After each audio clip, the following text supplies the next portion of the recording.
A senhora professora perguntou se os nossos pais não nos davam educação lá em casa e nós nunca mais falamos sobre o Cão Tinhoso, mesmo quando estávamos no sá. Logo depois do estouro, ouvi um grito monstro e nada mais. O meu tiro devia ter magoado muito o Cão Tinhoso para ele gritar como uma pessoa.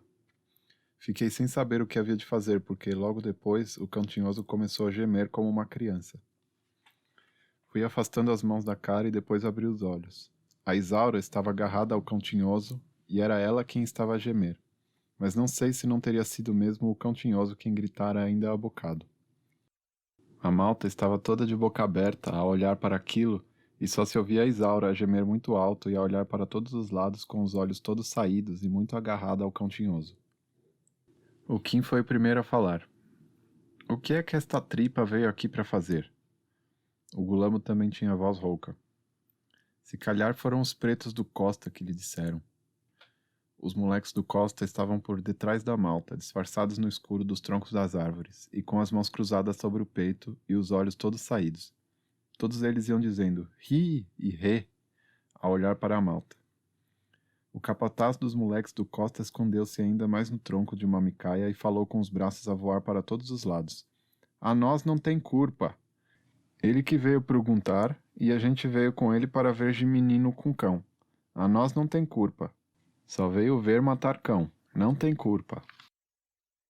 Ah, negros cabrões! O Kim apontou-lhes a calibre 12 de 2 canos. Não mata nós, não tira, patrão. Ri! E desapareceram todos como um cagaçal medonho pelas micaias, a gritar ri e ri. O Kim virou-se para a Isaura, que estava meio escondida no capim e com os olhos todos de fora a olhar para a malta e a gemer. Ó, tipinha, não te disseram que nós não queremos fêmea a esta hora? O que é que vieste aqui para fazer? Não queremos gajas a atrapalhar o que nos mandaram fazer, ouviste? A Isaura não dizia nada e só gemia para a malta. Ficou tudo calado por um instante e a malta a olhar uns para os outros, sem saber o que fazer. Malta, temos de matar o cão. Foi o Sr. Duarte quem mandou. Ele disse que contava conosco.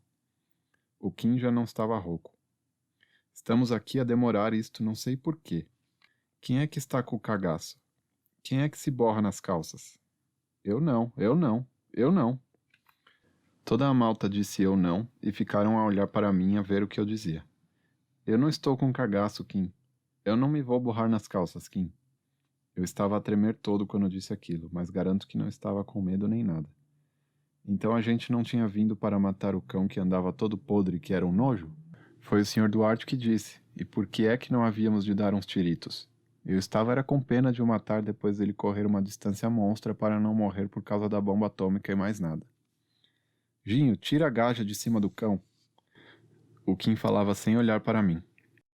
O Faruque veio buscar a ponto 22 de um tiro que me tinha caído das mãos quando disparei, e voltou para o lugar dele.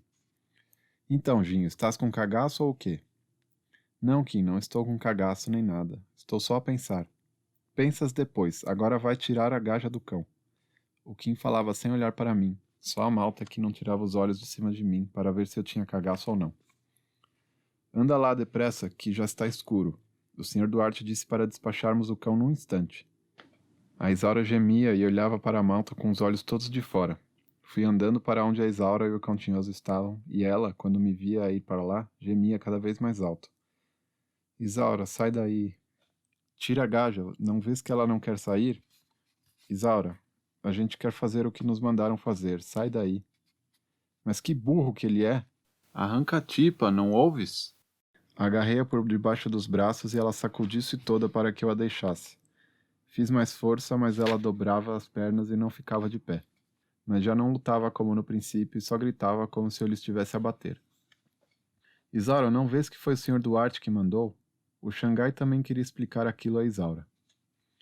Puxei-a devagarinho e ela largou o pescoço do Cão Tinhoso, que ficou a olhar para ela e a ganir com a boca fechada como ainda há pouco.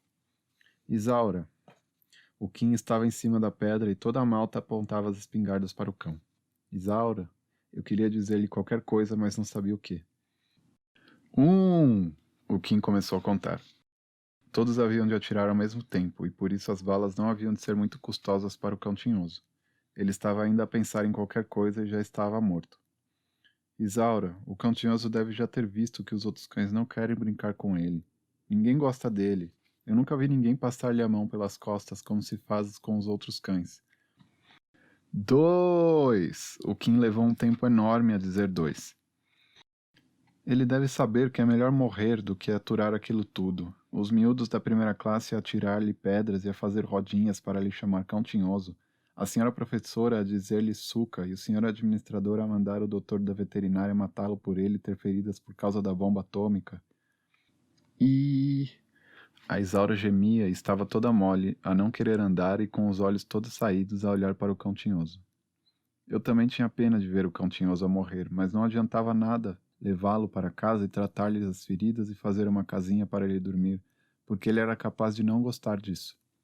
Eu sabia que ele já sabia de muitas coisas para só querer o que qualquer cão podia ter. O cão tinhoso devia estar à espera de qualquer coisa diferente do que os outros cães costumam ter, sempre com os olhos azuis a olhar, mas tão grandes que parecia uma pessoa a pedir qualquer coisa sem querer dizer. E mesmo quando olhava para os outros cães, para as árvores, para os carros a passar, para as galinhas do senhor professor a debicar no chão por entre as patas dele, para os miúdos da primeira classe a jogar berlindes ou outra coisa qualquer, para o senhor administrador e para os outros a jogar a sueca na varanda do clube aos sábados à tarde, para o Kim a contar coisas na loja do Sá, para a Isaura dar-lhe o lanche e a falar com ele, sempre quando olhava, estava a pedir qualquer coisa que eu não entendia, mas que não devia ser só para lhe tratarem as feridas, para lhe darem de comer ou para lhe fazerem uma casinha. 3! Ficou tudo parado e até Isaura calou-se e ficou dura. Atirem, porra! Isaura, eu queria dizer-te qualquer coisa. Queria dizer-te tudo o que estava a pensar. Poça, ninguém atira? A Isaura olhava para mim com aqueles olhos todos. A gente não pode dar nada ao cão tinhoso. A gente não sabe o que ele quer. Palavra que a gente não sabe. A Isaura ficou a olhar para mim sem ter compreendido, porque eu falei muito depressa. Eu vou contar uma outra vez até 3, mas ai do gajo que não atirar. Isaura! 1, 2 e 3! Logo ao primeiro tiro, a Isaura agarrou-se-me, de tal maneira que caímos. E eu fiquei com tanto medo que lhe gritei, tapa-me os ouvidos!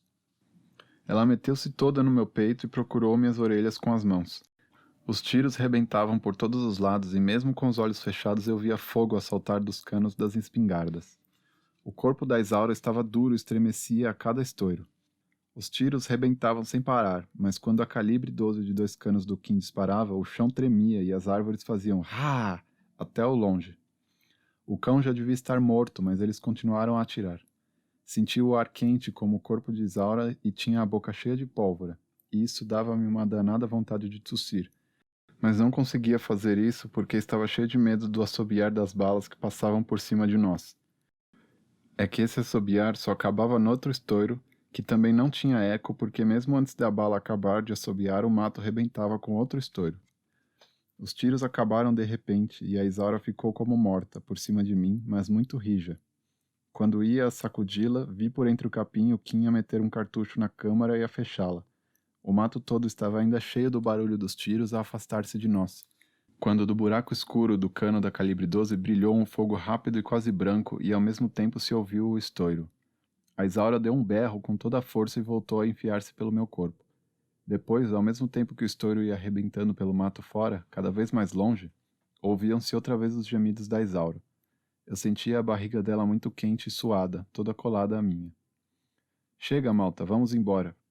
O Kim estava mais rouco do que ainda abocado. À nossa volta, o capim fazia f quando eles andavam. Opa, quando mandei o SG, o tipo comeu em cheio no peito. Eu vi-o levantar-se todo do chão e a enterrar-se todo o capim. Ainda ressaltou como se fosse de borracha. Vocês não viram? Eu acertei-lhe no olho esquerdo quando o tipo ainda estava de pé. O focinho até lhe ficou todo para o lado com a força da bala. Depois meti 2, 3 As e mandei-os quase ao mesmo tempo para os cornos do gajo. O tipo deve ter ficado com a cabeça toda arrebentada. Opa, tu com a SG mataste logo. A gente atirou para um alvo já morto. E depois, o que é que tens com isso? Eu atiro com o que bem me apetece. A Isaura gemia para mim e chorava baixinho, sem lhe saírem lágrimas dos olhos. O cabelo dela estava cheio de capim, mas só cheirava a pólvora quando se me metia pelo nariz adentro. Isaura, a barriga dela ficou dura, toda colada à minha. Vamos embora. As unhas dela furavam meu pescoço, mas eu gostava e não me mexia. Isaura, a cara dela estava quente como a barriga. Eu só gostava de saber o que é que aqueles dois estão para ali a fazer escondidos no capim há uma data de tempo. Foi o Kim. A Isaura levantou-se logo e pôs-se a compor o vestido toda envergonhada. Depois olhou para mim e fugiu para as árvores. Durante algum tempo ainda ouvimos o barulho do vestido dela a rasgar-se pelas micaias, mas depois ficou tudo em silêncio. Vamos embora! O Kim veio ter comigo no intervalo do lanche. Eu vi que era ele mesmo sem deixar de olhar para os cães a brincar do outro lado da estrada. Ginho, diz, isto é uma chatice. É. Sentou-se nas escadas ao pé de mim e ficou também a olhar para os cães. Eles não queriam brincar com o cão tinhoso. Apontava para eles. Eles não queriam brincar com o cão tinhoso. Falava com muita força e espalhava os braços para todos os lados. Foste tu que me contaste isto, não foste? Os sapatos da senhora professora faziam coque, coque, coque atrás de nós, mas como eu estava a conversar com o Kim e a olhar para outra coisa, não precisava de me levantar. Sabes, a Isaura foi dizer ao pai que nós... O quê? Ela pediu ao pai para nos bater. Bater? Por quê? Porque nós matamos o cão tinhoso. E ria-se com força, todo torcido. Não é tramada? E esta, hein? Bater-nos porque nós matamos o cão tinhoso? Depois calou-se. Aí falou a senhora professora. Meninos, para a aula. Ginho, tu passa-me a prova? O Kim abraçou-me pelos ombros. Deixas-me copiar? Está bem. Ginho, tu estás zangado comigo? A gente não devia ter liquidado o cão? Foi o senhor Duarte que mandou. Tu também estavas lá. Eu não estou zangado nem nada. Então passa-me os problemas? Passas-me. Eu faço-te o desenho. Está bem. Meninos, para a aula, já disse. E fomos para a aula.